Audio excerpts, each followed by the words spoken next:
नमस्कार दोस्तों, कृष्ण ज्ञान की इस नई वीडियो में आपका स्वागत है। भगवान कृष्ण की ये कहानी यदि आपको पसंद आए और इससे कुछ सीखने को मिले तो वीडियो को लाइक और चैनल को सब्सक्राइब कर देना। तो चलिए बिना समय गंवाए आज की कहानी को शुरू करते हैं। T20 वर्ल्ड कप में सेमीफाइनल मैच भारत इंग्लैंड के हाथों हार गया। इस पर तमाम भारतीय क्रिकेट प्रेमी टीम को कोस रहे थे और अपनी भड़ास निकाल रहे थे। ऐसे में भगवान कृष्ण का जीवन चरित्र सहज ही याद हो आता है। मथुरा की एक कैद में माता देवकी के गर्भ से जन्मे श्री कृष्ण ने अपने आचरण से मानव जाति के सामने कई ऐसे उदाहरण रखे जो जीने की राह दिखाते हैं। ऐसा ही एक उदाहरण है उनके रणछोड़ बनने का। जी हाँ, एक बार श्री कृष्ण भी युद्ध को बीच में ही छोड़कर मैदान से भाग गए थे। फिर भी शत्रु का वध हुआ और हजारों निर्दोष नागरिकों की सुरक्षा हुई।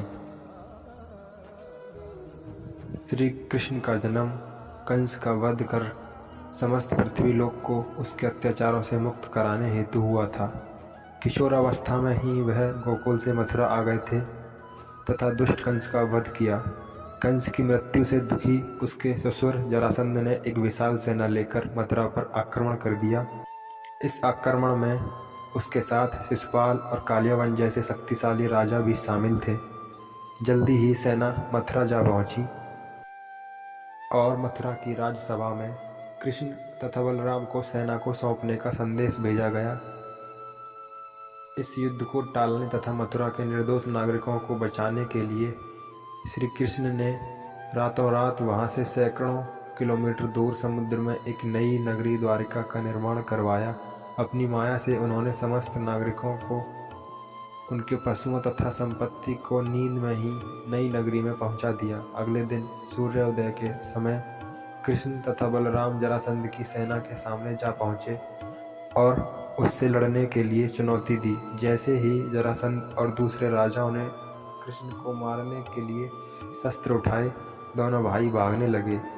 उन भाइयों के पीछे जरासंध तथा कालियावन जैसे राजा भी भागने लगे। कुछ ही देर में दोनों भाई बहुत आगे निकल गए और उनके पीछे केवल मात्र कालियावन रह गया। उसे देवताओं ने वरदान दिया था कि उसकी हत्या किसी अस्त्र या शस्त्र से नहीं होगी। ऐसे में वह निर्भीक था और लगातार कृष्ण का पीछा करते करते एक गुफा में जा पहुंचा। गुफा में राजा मुचुकुंद सो रहे थे, जिन्हें इंद्रदेव ने वरदान दिया था कि जो भी उन्हें उठाएगा वह उनके देखते ही जलकर भस्म हो जाएगा। वहां पहुंचकर श्री कृष्ण ने सोए हुए मुचुकुंद पर अपना पीतंबर डाल दिया और स्वयं छिप गए। कालियावन भी वहां जा पहुंचा और सोए हुए राजा मुचुकुंद पर पीतंबर देख उन्हें ही कृष्ण समझ बैठा। उसने मुचुकुंद को उठाने के लिए लात मारी, जिसके कारण उनकी निद्रा खुल गई और उनके देखते ही कालियावन वहीं पर जलकर भस्म हो गया। तत्पश्चात श्री कृष्ण ने राजा मुचुकुंद को अपने चतुर्भुज स्वरूप में दर्शन दिए और उन्हें मोक्ष पाने का वरदान दिया। वहीं दूसरी ओर जरासंध और बाकी राजा पूरी तरह से खाली मथुरा देखकर वापस लौट गए।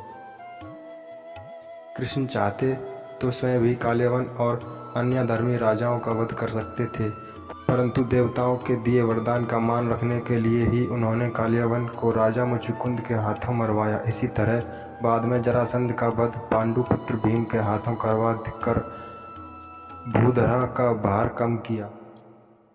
इस कहानी के बाद श्री कृष्ण के नाम के साथ हमेशा के लिए रणछोड़ जोड़ दिया।